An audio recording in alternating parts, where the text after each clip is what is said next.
চারিদিকে কিন্তু পুরো তালে শীত চলছে। তো এখন কিন্তু সব দিকেই প্রচণ্ড ঠান্ডা। আর এই ঠান্ডার সময় যদি এখন পিঠা না খাওয়া হয় তাহলে কবে খাবো বলেন? তাই এখন ঝটপট একটা না একটা পিঠা বানিয়ে তো খেতেই হবে। আর ঠান্ডার মধ্যে শীতের মধ্যে কিন্তু পিঠা খাওয়ার ধুম পড়ে। আর সেই সাথে কিন্তু শীতেই কিন্তু পিঠা খেতে মজা। তো এখন আমি আজকে ভাপা পিঠা বানাবো। আর ভাপা পিঠার জন্য তো অবশ্যই লাগবে গুড়। তো পাটা গুড় ছাড়া কিন্তু ভাপা পিঠা একদমই মজা না। আর সেই সাথে লাগবে নারিকেল। তো এই দুইটাই তো মেন। আর সবথেকে মেন যেটা সেটা হচ্ছে গুড়ি। তো এখানে নারিকেলটাকে খুব ভালোভাবে কুড়িয়ে নিলাম। তো নারিকেলটা কুড়িয়ে নিয়েছি আর সেই সাথে গুড় কিন্তু কেটে নিয়েছি। তো পাটা গুড় ছাড়া কিন্তু আসলে পিঠা ভাপা পিঠা খেয়ে একদমই মজা নেই, কারণ ঘ্রাণ আসে না। তো গুড়টা যদি ভালো হয় পিঠা খেতে অনেক বেশি মজা লাগে। তো এখানে যেহেতু লাগবে গুড়ি, এখানে কিন্তু সেদ্ধ চালের গুঁড়ি নিয়েছি। ভাপা পিঠার জন্য তো অবশ্যই সেদ্ধ চালের গুঁড়ি নিতে হবে। আর সেই সাথে এখানে একটু লবণ দিয়ে মাখিয়ে নিচ্ছি ভালোভাবে। তো গুঁড়ির সাথে লবণটা পরিমাপ করে দিয়ে মাখিয়ে নিয়ে তারপর কী করব, আমি একটু কুসুম গরম পানি নিয়েছি। কুসুম গরম পানি অল্প অল্প করে দেব আর সেই সাথে হাতে ভালোভাবে মাখিয়ে নিব। তো গুঁড়িটা কিন্তু একটু ভেজা ভেজা করে মাখিয়ে নিতে হয়, যেন ঝরঝরে না থাকে। কারণ ভালোভাবে যদি মাখিয়ে নেওয়া হয় আর তারপর এটাকে একটু চেলে নেব, যেন এই গুঁড়ির যেই মিক্সারটা সেটা যেন একদম ঝরঝরে হয়।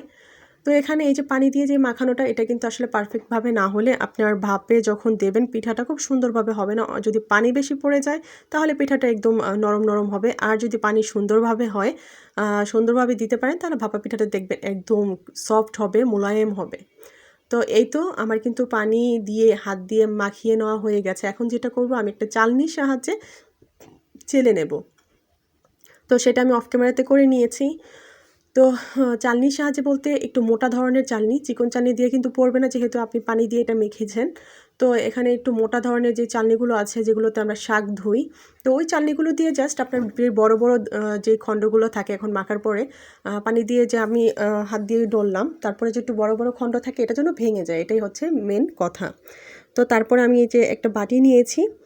তো এই বাটি দিয়ে আমি পিঠাটা বানাবো। আপনি যে কোনো সাইজের বাটি নিতে পারেন, বড় হলে বড়, মিডিয়াম হলে মিডিয়াম। তো আমি একটা বাটি নিলাম। এই বাটিতে কী করলাম, নারিকেল দিচ্ছি, তারপর গুড় দিয়ে দিচ্ছি।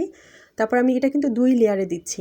বাটিটা যেহেতু একটু বড়, আমার কাছে কিন্তু পাতলা পিঠা খেতে ভালো লাগে।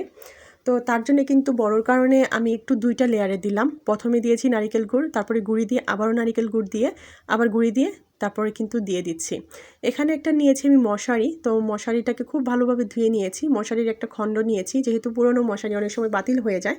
সেই মশারির খণ্ড কিন্তু আমি এখানে কেটে খুব ভালোভাবে পরিষ্কার করে নিয়েছি, কারণ আমি ভাপা পিঠা বানালে এটা দিয়ে বানাই, আবার যত্ন করে রেখে দিই।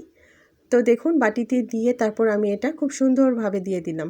ভারী কাপড় দিলে হয় কি, ভাপটা আসলে অনেক সুন্দরভাবে লাগে না। তো মশারির ইয়াটা দিলে আপনার ভাপটা খুব সুন্দরভাবে লাগে। তো এখানে আমি 4টা পিঠা একসাথে দিয়ে দিচ্ছি। যেহেতু রাইস কুকারে বানাচ্ছি, এটা আমার জন্য খুবই সহজ, ঝামেলা নেই। চুলোতে জাল দিতে হলে সেখানে পাতিলা দিতে হয়, অনেক ঝামেলা। আর রাইস কুকারে দিলে আসলে কারেন্টে হয়ে যাবে।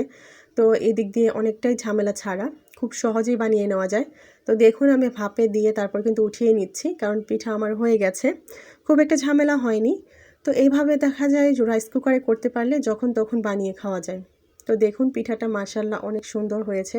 ওই যে বললাম যে গুঁড়ি যদি ভালোভাবে পানি দিয়ে মাখিয়ে নিতে পারেন, পিঠাটাও মাশাআল্লাহ খুবই ভালো হয় আর সফটও হয়। তো এইভাবে আমি পিঠা বানিয়ে নিয়েছি। এই শীতে কিন্তু আপনারাও পিঠা বানিয়ে খান, কারণ শীতেই পিঠার মজা। শীত ছাড়া কিন্তু পিঠা খেতে মজা না। আর ভাপা পিঠা বিশেষ করে আপনি শীত ছাড়া তো খেতেই পারবেন না, এটা মজাই লাগবে না। তো এই হচ্ছে ব্যাপার। সবাই অনেক ভালো থাকবেন, সুস্থ থাকবেন, সবার জন্য অনেক অনেক দোয়া। আর নতুন নতুন ভিডিও দেখার আমন্ত্রণ রইল। যদি ভিডিওটা ভালো লাগে অবশ্যই একটা লাইক দিয়ে দেবেন, সেই সাথে শেয়ার করে নেবেন। আর সেই সাথে কি করবেন, একটু লাইক কমেন্ট করবেন। তো আজকের মতো বিদায় নিচ্ছি। আল্লাহ হাফেজ।